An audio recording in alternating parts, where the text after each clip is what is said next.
डाली डाली फूलों की तुझको बुलाए रे मुसाफिर मेरे उत्तराखंड में।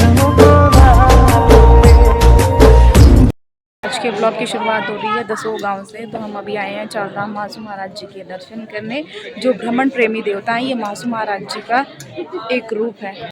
श्रद्धालु यहाँ दूर दूर से दर्शन करने आते हैं और यहाँ कुछ पूछवा रहे हैं देवताओं से। चालना महाराज जी का भव्य दिव्य मंदिर है।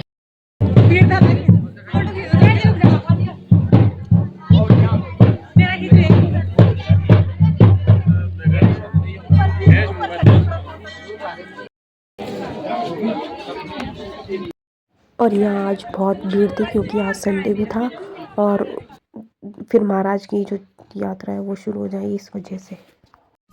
हमारे उत्तराखंड के जौनसार वाले क्षेत्र में ऊंचे ऊंचे देवदार के पेड़ होते हैं और बान और बुरांस के इतना घना जंगल था यहाँ पे, जो कि बहुत सुंदर लग रहा था और ठंडा हो रखा था शाम को बहुत ज़्यादा, जिसे कहते हैं बुनाई की हवा।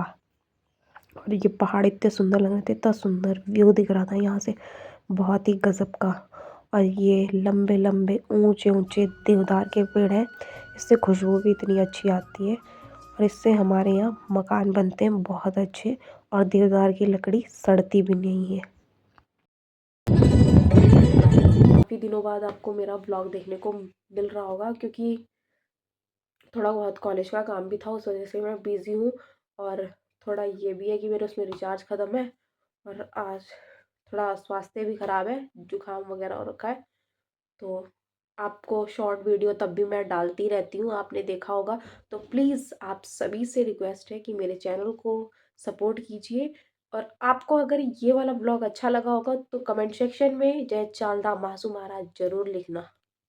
हम लोग मतलब दसों गए थे दर्शन करने और दूसरी बार सौभाग्य प्राप्त हुआ हमें चालधाम मासू महाराज जी के दर्शन करने का। पहले जब वो 2 साल पहले समाल्टा में थे, 1 या 1.5 साल के लिए, तब मैं गई थी। और इस बार दसों में गई। दसों में 8 तारीख को चालधाम महाराज की प्रवास यात्रा शुरू हो जाएगी।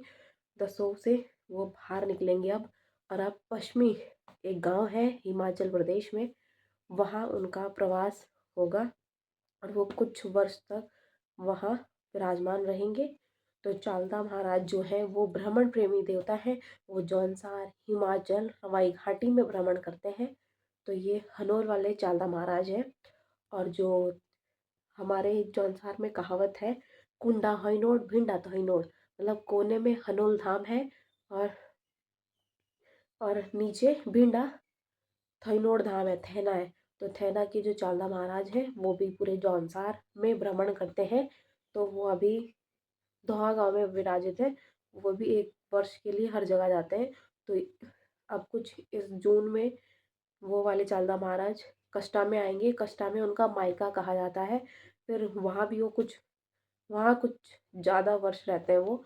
उसके बाद वो थैना में आएंगे जहाँ उनका असली स्थान है, उनका ससुराल माना जाता है उसे। तो वहाँ वो बहुत लंबे समय तक रहेंगे। फिर उसके बाद बराश की यात्रा शुरू होती है महाराज की। अपने जो जो ज़्यादा जहाँ महाराज रहते हैं उसके बाद बराश का फेरा शुरू होता है, मतलब 12 वर्षों बाद वहाँ से जो महाराज की प्रवास यात्रा होती है वो शुरू होती है। तो बड़ा सौभाग्य मिला हमें कि दर्शन करने का ये वाले छत्रधारी महाराज का। इन्हें छत्रधारी महाराज कहा जाता है।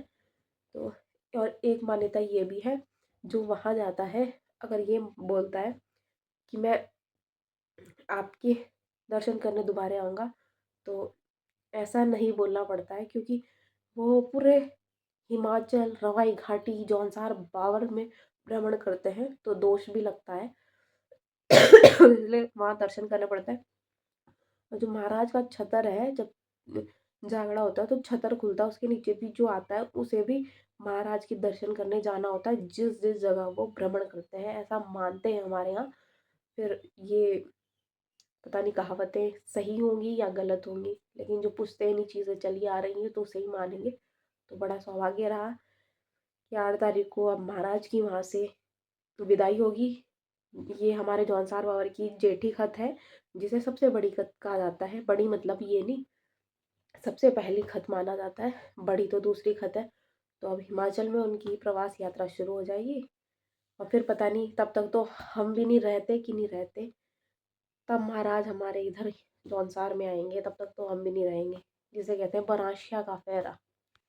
आज की वीडियो को यहीं पर एंड करते हैं। आई होप आपको मेरी आज की वीडियो पसंद आई होगी। वीडियो पसंद आए तो इसे लाइक कीजिए, कमेंट कीजिए, अपने दोस्तों के साथ शेयर कीजिए। मेरे चैनल पर नए हो तो इसे सब्सक्राइब करना ना भूलिए। मैं ऋषिका चौहान मिलती हूँ आपको किसी अगले नई वीडियो में। तब तक के लिए स्वस्थ रहें, मस्त रहें। जय देवभूमि उत्तराखंड, जय जौनसार, बाबर।